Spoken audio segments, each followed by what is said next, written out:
ఈ సమ్మర్ సీజన్‌లో జాగ్రత్తగా లైఫ్ స్టైల్‌ని మెయింటైన్ చేస్తే నెక్స్ట్ మీరు హైపర్ టెన్షన్, రక్తపోటు అనే సమస్య రాకుండా మిమ్మల్ని మీరు కాపాడుకోవచ్చు. హైపర్ టెన్షన్‌కి, సమ్మర్ సీజన్‌కి ఏంటి సంబంధం అనేది ఈ వీడియోలో తెలుసుకుందాం. ముందు మనం బ్లడ్ ప్రెషర్‌కి సంబంధించి అసలు మన సిస్టమ్, సర్క్యులేటరీ సిస్టమ్ ఎలా వర్క్ చేస్తుంది అనేది తెలుసుకోవాలి. ఇది చాలా యూనిక్ సిస్టమ్. ఆక్సిజన్‌తో కూడిన బ్లడ్‌ని హార్ట్ పంప్ చేస్తుంది కొంత ప్రెషర్తో. అలా పంప్ చేసిన బ్లడ్ని బ్లడ్ వెజల్స్ అనేవి కన్స్ట్రిక్ట్ అవుతూ ఎక్స్పాండ్ అవుతూ కొంత ప్రెషర్ని క్రియేట్ చేసి ఆ ప్రెషర్ ద్వారా శరీరంలో ఉన్న ప్రతి సెల్కి చిట్ట చివర ఉన్న క్యాపిలరీస్కి కూడా బ్లడ్ని కరెక్ట్ ఫ్లోలో పంపించడానికి హార్ట్ పంప్ చేసిన ప్రెషర్ వెజల్స్లో వచ్చే ప్రెషర్ వల్ల ఫ్లూయిడ్స్ అనేవి వెళ్తాయి. ఇంకొక పద్ధతి ఏంటి అని అంటే శరీరంలో ఎక్కడ ఎప్పుడు వాటర్ రిసోర్సెస్ ఇమీడియట్గా అవసరం ఉంటాయో అక్కడికి బాడీలో ఉన్న మెజారిటీ వాటర్ సోర్స్ అంతా కలెక్ట్ చేసి మన సర్క్యులేటరీ సిస్టమ్ అనేది అక్కడికి పంపిస్తుంది. ఫర్ ఎగ్జాంపుల్, మనం ఆహారం తీసుకోవటం మొదలుపెట్టిన తర్వాత ఫస్ట్ ముద్ద నోట్లో పెట్టుకొని నములుతున్నప్పుడు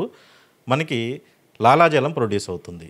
ఇలా లాలాజలం ప్రొడ్యూస్ అవ్వటానికి అలాగే డైజెషన్ ప్రాసెస్ మొత్తం కూడా కంప్లీట్ అయ్యి ఎంజైమ్స్ అన్నీ కూడా పర్ఫెక్ట్గా రిలీజ్ అయ్యి డైజెషన్ ప్రాసెస్ కంప్లీట్ అవడానికి చాలా వరకు మనకి ఈ వాటర్ రిసోర్సెస్ అనేవి అవసరం అవుతూ ఉంటాయి. మనం భోంచేయడానికి స్టార్ట్ చేయగానే బాడీలో ఉన్న పెరిఫెరల్గా ఉన్న అన్ని రకాల సెల్స్ నుంచి కూడా వాటర్ని గ్యాదర్ చేసి అలాగే వైటల్ ఆర్గాన్స్ నుంచి కూడా కొంత పర్సెంటేజ్ వాటర్ని గ్యాదర్ చేసి ఈ వాటర్ని అన్నిటినీ కలిపి గ్యాస్ట్రో ఇంటెస్టైనల్ ట్రాక్ట్కి సప్లై చేయడం జరుగుతుంది. అలా సప్లై చేయడం ద్వారా మన డైజెషన్ ప్రాసెస్ అంతా కూడా పర్ఫెక్ట్గా జరుగుతుంది. కరెక్ట్ టైంలో డైజెషన్ అయిపోతుంది. ఎసిడిటీ లాంటి ప్రాబ్లమ్స్ రావు, బ్లోటింగ్ లాంటి ప్రాబ్లమ్స్ రావు. ఇది మన బాడీకి ఉన్న మెకానిజం. ఆ తర్వాత అందుకని మనం భోంచేయటం స్టార్ట్ చేసి కొంతసేపు అయిన తర్వాత మనకి కొంచెం బద్ధకంగా అనిపిస్తుంది. ఎందుకు అని అంటే మెయిన్లీ ఈ వాటర్ రిసోర్సెస్ అన్నీ కూడా జిఐ ట్రాక్ట్ మీద కాన్సన్ట్రేట్ చేస్తున్నాయి కాబట్టి బ్రెయిన్కి కానీ ఇతర బాడీలో ఉన్న పెరిఫెరల్ సెల్స్కి కానీ వాటర్ రిసోర్సెస్ కొంచెం తగ్గుతాయి కాబట్టి వాటి ఫంక్షనాలిటీ కూడా కొంచెం తగ్గి మనం బద్ధకంగా ఉంటాం. మళ్ళీ ఒక హాఫ్ అన్ అవర్ అయిన తర్వాత మళ్ళీ యాక్టివేట్ అవుతాం, మళ్ళీ నార్మల్ కండిషన్స్కి వచ్చేస్తాం. మళ్ళీ ఎక్కడ కావాల్సిన బ్లడ్ అక్కడికి, ఎక్కడ కావాల్సిన రిసోర్సెస్ వాటర్ రిసోర్సెస్ అక్కడికి పంపించేస్తుంది. కాబట్టి అవసరానికి తగ్గట్టు పలానా ఆర్గాన్కి ఇంత వాటర్ అందించాలని ఈ రెగ్యులేషన్ అంతా ఎలా జరుగుతుందంటే మనం తాగే నీరు ఏదైతే ఉందో అందులో మెజారిటీ షేరు సెల్ లోపలికి వెళ్తుంది. దాన్ని మనం ఇంట్రా సెల్యులర్ ఫ్లూయిడ్ అంటాం. అలాగే సెల్ బయట సెల్కి మధ్యలో టిష్యూలో ఉండే వాటర్ సోర్స్ని మనం ఎక్స్ట్రా సెల్యులర్ ఫ్లూయిడ్ అంటాం. అలాగే బ్లడ్లో కూడా కొంత పర్సెంటేజ్ ఆఫ్ వాటర్ ఉంటుంది.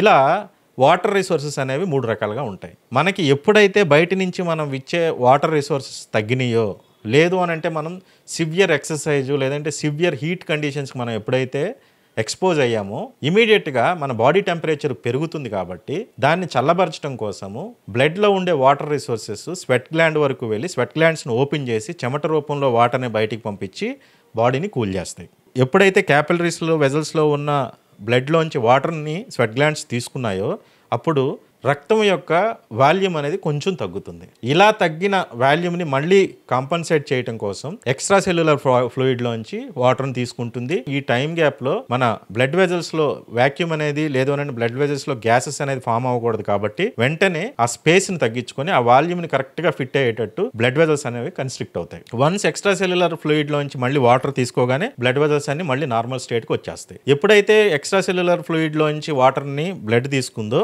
ఇమీడియట్గా ఇంట్రాసెల్యులర్ ఫ్లూయిడ్లో ఉన్న వాటర్ ఎక్స్ట్రా సెల్యులర్ ఫ్లూయిడ్లోకి వస్తుంది. ఇదంతా కూడా ఆస్మాసిస్ ప్రాసెస్లో జరుగుతుంది. ఈ ప్రాసెస్ రెగ్యులర్గా మనం బాడీని హైడ్రేట్ చేస్తున్నట్లయితే ఈ ప్రాసెస్ అంతా వెరీ నార్మల్గా జరుగుతుంది. రెగ్యులర్ బ్లడ్ ప్రెషర్ అనేది, టెన్షన్ అనేది మెయింటైన్ అవుతూ ఉంటుంది.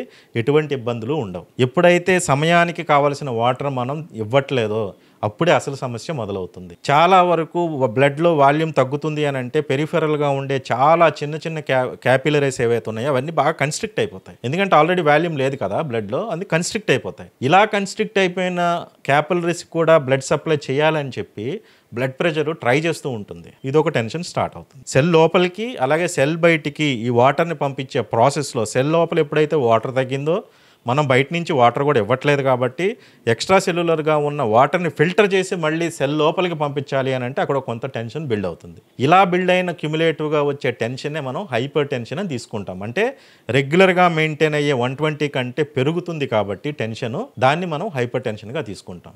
ఓవరాల్గా అన్నీ కలుపుకొని వర్క్ చేస్తున్నా కానీ మేజర్ కారణం వచ్చి సరైన పరిమాణంలో బాడీలో వాటర్ రిసోర్సెస్ లేవు కాబట్టే హైపర్ టెన్షన్ అనే సమస్య మొదలవుతుంది అని మనం సింప్లిఫై చేసుకుంటే అర్థమవుతుంది. సమ్మర్ సీజన్లో ఎక్కువగా డిహైడ్రేషన్ గురయ్యే అవకాశం ఉంటుంది కాబట్టి మనం గాని నెగ్లెక్ట్ చేస్తే దాహం వేసినప్పుడే వాటర్ తాగుతాను అని అనుకుంటే మాత్రం థర్స్ట్ సెన్సేషన్, దాహం వేసే లక్షణం అనేది ఏజ్ పెరిగే కొద్దీ తగ్గిపోతూ ఉంటుంది. అంతేకాదు చాలామంది పెద్దవాళ్ళలో ఒకవేళ డయాబెటీస్ ఉంటే మళ్ళీ మళ్ళీ నేను బాత్రూమ్కి వెళ్ళాల్సి వస్తుంది, యూరినల్స్ పాస్ చేయడానికి వెళ్ళాల్సి వస్తుంది కాబట్టి చాలా ఇబ్బందిగా ఉంటుంది కాబట్టి, అలాగే ఎక్కువగా ట్రావెలింగ్లో ఉండేవాళ్ళు, అలాగే స్త్రీలు కూడా ఎక్కువ వాటర్ కన్జంప్షన్ చెయ్యరు. దాహం వేసినప్పుడే తాగుతారు, లేదా అది కూడా కొంతమంది స్కిప్ చేసి బాగా దాహం వేసినప్పుడు వాటర్ ఎక్కువగా తాగటమో లేదంటే కూల్ డ్రింక్స్ ఇలాంటివి తాగటమో చేస్తూ ఉంటారు. కాబట్టి మనం ఎప్పుడు ఎంత జాగ్రత్తగా ఉన్నా ఏదో ఒక టైంలో మన బాడీలో ఉన్న ఏదో ఒక పార్ట్లో కంపల్సరీ డీహైడ్రేషన్కి గురవుతూనే ఉంటుంది. కాబట్టి తక్కువ క్వాంటిటీలో తాగినా సరే ఎక్కువ సార్లు తాగండి. అంతేగాని తక్కువ సార్లు తాగుతూ ఎక్కువ క్వాంటిటీలో వాటర్ తాగినా కానీ మీకు ఉపయోగం ఉండదు.